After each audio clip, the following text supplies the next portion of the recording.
Voilà, pour la revue des titres, on démarre tout de suite avec le quotidien L'Expression qui nous propose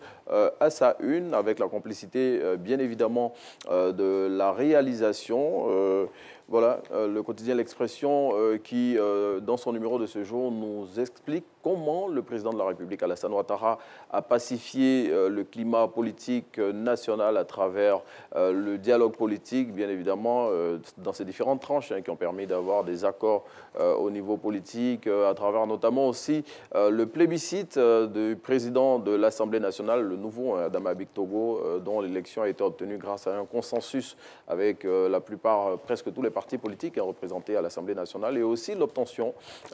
du passeport par Blé Goudé. Voilà, tous ces actes-là qui, selon l'Expression, ont permis au chef de l'État de pacifier le climat politique national.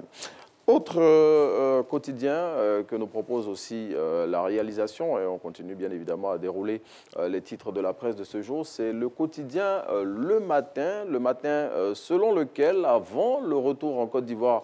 du président du COJEP, eh bien, l'ex-président de la République de Côte d'Ivoire, qui est celui du Parti des peuples africains, eh bien, et sa formation politique et tous ses membres ouvrent le feu sur Charles Blé Goudé. Et le quotidien de Cité Koné Katinan, porte-parole du PPA Côte d'Ivoire, selon lequel,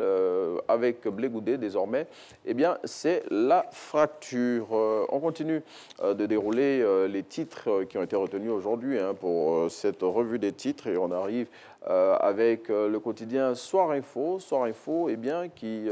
nous fait cas de suspects qui ont été arrêtés hier dans la commune de Yopougon avec des armes de guerre, suspects qui ont été pris en flagrant délit parce que pendant qu'ils étaient en train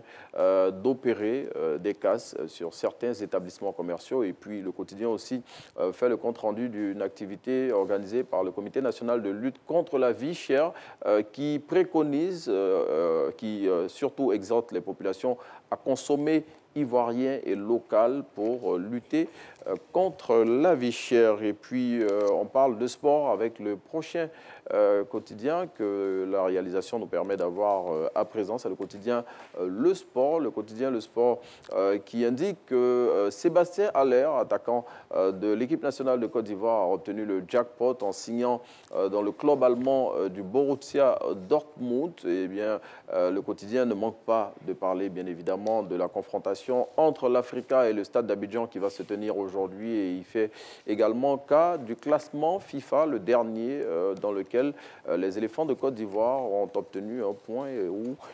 ils ont évolué dans le classement africain. Et puis, on referme cette revue des titres avec l'hebdomadaire Gbiche,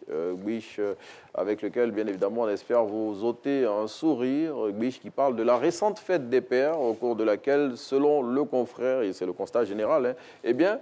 les hommes ont été quelque peu royalement ignorés. Et comme à l'accoutumée, eh bien, c'est eux qui ont dû mettre la main à la poche. On reçoit un père à présent